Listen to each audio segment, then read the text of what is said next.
actually printed out when we joined Daniel's course. Oh, my internet's wobbly. I apologize. And we filled in that Google form. I filled it out to see what were my goals when I joined, and which ones have been met and which ones hadn't. And so my calling was, I'm just becoming a coach, and I really wanted to feel at the end of my 7 weeks working with y'all that I've got this, that I can do this, and I can go forward into the arena of coaching. And also, I'd completely forgotten I was in a real funk at the time. I was feeling very, very low. And they say suffering is when your expectations don't match your reality and you feel like there's nothing you can do about it. And that's certainly what I was feeling at the time. And then the last thing which I shared in my first Facebook video group was that I was struggling to let go of long-held addictions, because that's what they are, behavioral addictions to food and to booze as a kind of source of comfort and relaxation and escape. So that's what called me into the course. A couple of interesting rumbles happened, but the big one, I think, was about 3 or 4 weeks ago. I came into the group in a very low energy, and I'd been feeling that I was holding to, I think those are the words I used, that I was holding on to a sort of deep childhood trauma, and I didn't know how to release it. And Daniel's advice was very much, you're on the right path, just keep doing what you're doing. Because as you said earlier, the cathartic expression of pain or trauma, while it's valuable in the moment, will just be replaced, and it's sort of temporary. And that made a lot of sense to me. So I thought, okay, well, I'll just carry on plodding along. And sure enough, as you all know, this weekend, I was at the event and really struggling to get inside and release what I felt was there. And then it happened when everyone else was already some 10 steps forward. I was suddenly having my breakthrough and release of this emotion. And it's really the most phenomenal feeling that it didn't happen in the screaming and the chaos. It very much happened in the quiet. And it was sort of my dad sort of coming into my mind's eye, and it just felt so calm and peaceful and joyful and loving. And it was it really does feel like that thing that was just stuck inside me is just not there anymore. It's almost like that moment, to try and put a better description to it. I remember the day I forgave my mother.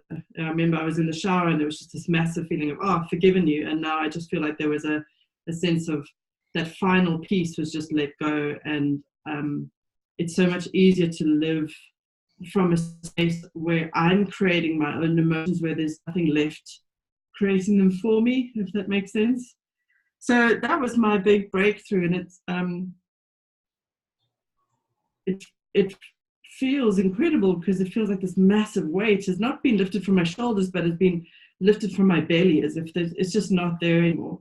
So now I'm in that space where the breakthrough has happened on the emotional level, and now all the sort of physical components, all the pieces that I was called to the course with, are in play, but now I can deal with them from a space of freedom. So I hope that made sense. So my wanting to be a coach, instead of this feeling of being pulled back by something deep in my past, I'm now coming to it with well, I get to create this. I get to choose how I build my life. I no longer feel like I'm being pulled. And similarly, the funk that I was in is definitely not there, because there are expectations. There's no suffering, and I'm sure there will be expectations and there will be suffering in the future.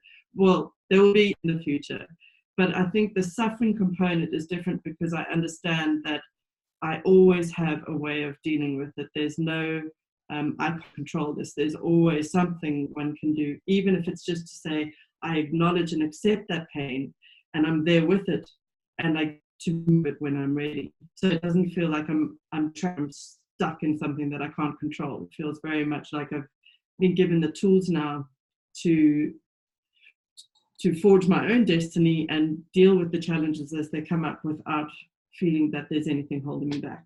So that was the breakthrough, which is cool, because now I get to tackle those components of fear about coaching or dealing with food and booze, and really practice all those little in the real world and create my own reality instead of having some level of blame or something going on in the background, or fear, or I'm not good enough, or they won't like me, and all of that's happening in the background. So now I can face those and go, oh, there it is again. And okay, right, I've got the tools, I can work with this. And I won't be perfect. There's going to be days when I'll be like, God damn it, what was that thing I had to do? How do I break state again? But I think I will get better and better and better at it through the conditioning, the Fab Four, all those processes. They're there for a reason, as Daniel said. If you just keep plodding along, they work if you work them. And I think the gift that I bring to the world going forward, and my own personal world, my home environment, and the world at large, is that I'm really clear on my purpose. And it came in the form, again, this weekend, I remembered a song that we used to sing at school, and I don't know if any of you did the same song. It's something like, in the morning of my life, I will look to the sun rise. In the morning of my life, when the day is new, and the question I shall ask, I can't remember the rest, but am I brave and strong and true? Will I fill the world with love my whole life through? And when we sang that song at school, I used to get the shivers as a kid. I used to love that song. We'd sing it at the end of every year. And it only occurred to me that that was what I've always wanted, was to feel like I could look back on my life and say, wow, I really filled the world with love my whole life through. So that's a big thing, but it actually gets a lot easier when you know that's what you want to do. Then the question every day I ask myself is, what can I do today to fill the world with love? Even if it's just sending out a little Facebook post or hugging somebody or whatever, it can be small things. But if I bring that approach to my business, it's always about how can I what can I do to fill this person with love, to give them joy, to help them find joy, so that I can die knowing that I've left the world just that little happier and a little bit more loving than I found it. And with that in mind, it just makes choices so much easier, because if my goal is always, I fill the world with a little bit of love today, it's just so much easier to decide how to market, how to plan a meeting, how to start group coaching, because the question is always going to be, how can I add more value? How can I add more joy? How can I help as fast as possible get to a space where they can start to live in the same joy and happiness that I'm in? And that'll be my quest, and I'll keep trying different things until I'm better at it. So that feels amazing, and I'm really looking forward to exploring. So I think I've answered that last bit, which was what's next. And the next phase is taking all this information and now trying to come up with the first, the shitty first draft of my whatever I'm going to do with my coaching, because I've suddenly realized that on a sofa and talking to somebody for an hour is just not me. I need action, I need movement, I need music, and I'm going to try different things until I come up with some more creative to get to that goal just a little bit faster. So that's it from me. Thank you very much. Woohoo!